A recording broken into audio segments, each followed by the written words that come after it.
So you just finished medieval philosophy. What's next? Hi, I'm Dr. Zachariah Renfro, and today we're going to talk a little bit about what we learned in the course of learning medieval philosophy, and we'll also talk about some next steps. So this course, in my opinion, is one of the most dense courses that we have at AMU. The amount of material we cover, the time period over which we cover it is staggering. And it's not just an AMU thing, at any college, because I'm pretty familiar with the medieval philosophy curriculums at a lot of other colleges as well. You cover so much material over the course of basically a 1200-year period that it's pretty overwhelming. And honestly, it should be broken up into 3 or 4 courses, but there's just not market demand for it. So this whole medieval period gets crammed together in one. This was probably one of the more challenging classes that you've taken in your time, and I'm glad you made it through. What all did we talk about? Well, we learned about Augustine, we learned about his thoughts on the Trinity, we learned about his thoughts on human nature, we discussed a little bit about just war, we learned about Boethius, we learned about Pseudo Dionysus, we learned about Boethius's thoughts on God's foreknowledge. We learned about Pseudo Dionysus' thoughts about language and our understanding of God. We learned about Lombard, Anselm, and Abelard, each one of them making their own significant contributions to philosophy. We learned about the Islamic thinkers of this time period, Avicenna, Al-Ghazali, Averroes. We learned how the Greek tradition might have died out if it was not for the strong respect and focus of for Greek philosophy among the Islamic thinkers. We learned about Aquinas, and we learned about natural law and his arguments for God's existence. We learned about John Duns Scotus, or John the Scot. We learned about nominalism, right? This is the first kind of break from Platonism and Aristotelianism, which we've seen. This kind of argument that, names of things aren't describing universal forms, or just describing things. We learned about the end of the medieval period, the rise of the age of exploration, these arguments for human rights, which had never really existed before. And we learned about a lot more. We learned about female thinkers, Christine de Pizan, uh, Hildegard of Bingen, right? So we covered a lot.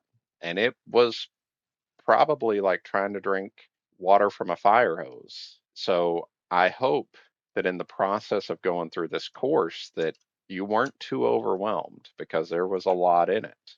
And I congratulate you for making it to the end because a lot of people might not have been able to make it this far, but you can feel confident knowing that your hard work and your study has allowed you to get this far. Wherever you started out your philosophy journey, you've probably gotten better as time has gone on, and I'm happy you made it here. Which leads to the question of what's next. If you are taking medieval philosophy, odds are that you're already majoring in philosophy or perhaps double majoring or something of that nature. So what's next? Well, let's first just talk about grad school in general. Whether it's a law school, philosophy PhD, or a PhD in some other discipline, grad school is career training. Let me say that again because they won't tell you this. All grad school is essentially a long technical school, whether you're going to school for law, medicine, you're doing a PhD in something, you're training in whatever field it is, particularly to work there. If you're doing a PhD, you're doing job training to become a professor. If you're going to law school or med school, you're doing job training to become a lawyer, to become a medical doctor. And it's the same with any other type of grad school. So when it comes to grad school, there are some things you need to keep in mind with that. If you're going through, let's say, law school or med school, only go to law school and med school if you can keep your cost down, your student loans and all that.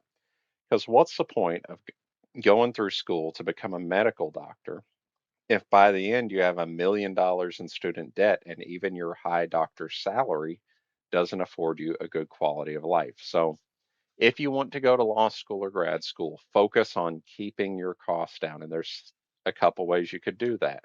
You could find scholarships. You could do some sort of, they've got programs. If you're, say, a military person, they've got programs to pay for med school and things like that. Do something like that. If you are not in the military, it gets a bit more tricky because scholarships and things of that nature for law school and med school are a lot harder to come by. I don't know why our country has set it up that way, but they have. If I was guessing, I'd say it's a money-making racket. With that being said, let's talk about the other types of grad school. PhD programs, philosophy, economics, business. My doctorate degree's in business. Do not do any grad school if you can't go in person. If you can't attend grad school in person, it's better to wait. And why do I say that? Because part of the benefit you get from grad school is connections you're going to make with professors as well as people in the industry, whatever industry that is, and their ability to connect you with those people. And you just can't get that through online. You might be able to get a little bit of it through hybrid, but if I'm being honest, you really want to focus in person. So if you've got stuff going on in your life that makes it impossible to do an in person PhD program or a law school or med school or whatever, then wait. It's much better for you just to wait it out so that you can do it in person. So that's the first part. The next part is if you're doing a PhD, only do a PhD if you can get what's called a funded PhD. If you're having to pay out of pocket for a master's degree or a PhD or whatever, you're wasting your time. What's a funded PhD? That's where you come in and you are a TA or a GA and you're teaching college classes, so you're getting that important teaching experience. You're getting to work one on one with the professors and you don't pay any tuition. In fact, they pay you. They pay you a salary to go to grad school. So that's my advice. Do not go do a PhD if you are not funded. Now, some of you may say, well, I'm wanting to do like a master's degree and I've got some GI Bill left. Perhaps you're military and you've got some GI Bill, or I've got some tuition assistance. Well, that does change the calculus a little. And let me explain. If you have something like GI Bill or tuition assistance that you can use to pay for further education, then fine. But try to prioritize in person learning. And if you're using it for something like a master's degree, try to focus on one where you're going to get hands on work with the faculty. Additionally, you might be military and you're like, well, maybe I've got tuition assistance and I want to do some grad school. Fine. Okay. If you can't attend classes in person, which is my first recommendation, if you can't attend classes in person, then look for a hybrid program. And if you can't do a hybrid program, then choose the best online school that you can go to. For example, University of Texas has an online program. University of Kentucky has an online program. Ohio State has an online program. If you're doing grad school, try to go to the best school that you can if you're doing it online and if the military's paying for it. Let me just recap that. So, law school, med school, only go in person and try to get it paid for free. And if you can't get paid for free, look for scholarships or anything else that can reduce your costs. A PhD program. Only only do a PhD program if you can do it in person and you are funded where they pay you. If you can't do it, don't waste your time. A master's program, but you're using tuition assistance or GI Bill.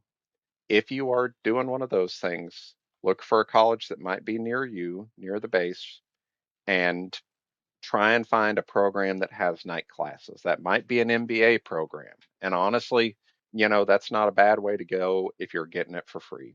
But if you can't find one that has like night classes, then look for either a hybrid program or the best school that you can get into to do an online program. So that's my recap of grad school. Now, you may be saying, well, what if I just want to go work? Then hey, just go work. Do the thing that you judge is best.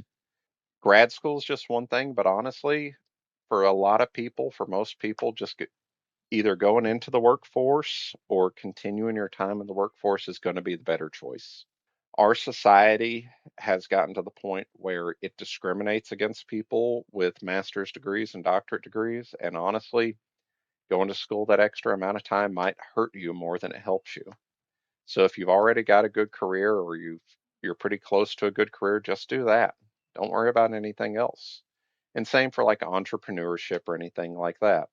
If you have something worked out, why waste your time going to school? Spend the time with your family, spend time at work, whatever. Grad school's not necessary. It's something you can do if it aligns with your goals. But if you've got other stuff going on, just do the other stuff. Grad school can wait. I promise you that. So, where do you go next? What do you do next? My recommendation, don't be in a hurry. Life isn't a race.